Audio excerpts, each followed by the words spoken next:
Sorry പറഞ്ഞാലൊന്നും ഞാൻ ചെയ്തതൊന്നും മാഞ്ഞു പോവില്ലെന്ന്. പക്ഷെ നീ എന്നോട് ക്ഷമിക്കണം. എന്താ ഇച്ചായത്? അയ്യേ, ഇങ്ങനെ വേണ്ട കേട്ടോ. എൻ്റെ ഇച്ചാൻ ഇതൊട്ടും ചെയ്തില്ല. എനിക്കറിയായിരുന്നു എന്നെ വേദനിപ്പിച്ചപ്പോഴും അതിന് പിന്നിൽ എന്തോ ഒരു റീസൺ ഉണ്ടെന്ന്. ഇച്ചാൻ്റെ സ്ഥാനത്ത് ആരാണെങ്കിലും അങ്ങനെ ചെയ്യത്തുള്ളൂ. എനിക്കതിലൊരു പരാതിയുമില്ല. ഇച്ചാൻ അതൊക്കെ വിട്ടെ. ഇനി ഇതേപ്പറ്റി നമുക്കിടയിൽ ഒരു സംസാരം വേണ്ട, കേട്ടല്ലോ? I know I don't deserve you. നിന്റെ ഈ സ്നേഹത്തിന് പോലും ഞാൻ ഒട്ടും യോഗ്യനല്ല. ബട്ട് എനിക്ക് നീ ഇല്ലാതെ പറ്റത്തില്ലടി. എന്നെ വിട്ട് നീ പോവരുത്. ഇച്ചായ മതി, നിർത്തിക്ക്.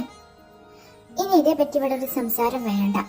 കഴിഞ്ഞതൊക്കെ കഴിഞ്ഞു. നമുക്ക് പുതിയൊരു ജീവിതം തുടങ്ങാം. അത് മതി, കേട്ടല്ലോ? I love you so much.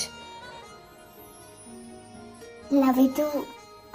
Jaya, അങ്ങനെ അമർത്താതെ, നമ്മുടെ കുഞ്ഞുണ്ട്. അയ്യോ സോറി മോളെ, ഞാൻ വേദനിച്ചു നിനക്ക്?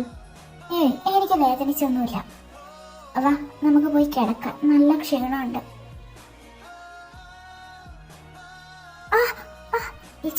എന്തീ ചെയ്യുന്നേ? എന്നെ ഇവിടെ നിർത്ത, ഞാൻ നടന്നോളാം. മിണ്ടാതിരിക്ക്. ഇതുവരെ എനിക്ക് നിന്നെ മര്യാദക്ക് നോക്കാൻ പോലും പറ്റിയിട്ടില്ല. ഇപ്പോഴേലും ഞാൻ നിന്നെ നോക്കണ്ടടി.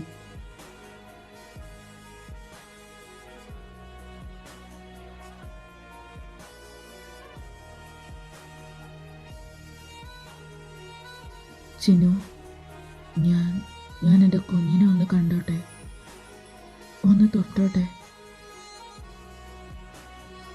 അവനെ ഒന്ന് അറിയാൻ എനിക്ക് കൊതിയാവുന്നടി.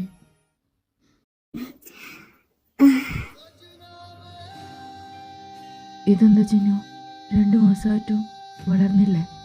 പഴയ പോലെ തന്നെയാണല്ലോ. ഇച്ചയ, വയർ വെക്കണമെങ്കിൽ 4-5 മാസം ആവണ്ടേ? നിങ്ങൾക്കതറിയില്ലേ? ആണോ? ഇവിടെയല്ലേ എൻ്റെ മോനുള്ളത്? മോൻക്ക് സുഖമാണോ? പപ്പക്ക് നിന്നെ കാണാൻ കൊതിയാവുന്നടാ. നീ എന്നാ ഇനി പുറത്തോട്ടൊന്ന് വരും?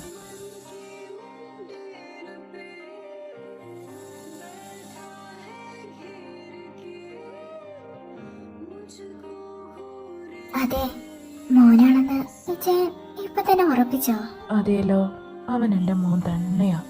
അല്ലടാ കുഞ്ഞ, പിന്നെ മമ്മിയായിട്ട് വിഷമിപ്പിക്കരുതേ എൻ്റെ കുഞ്ഞ. I love you.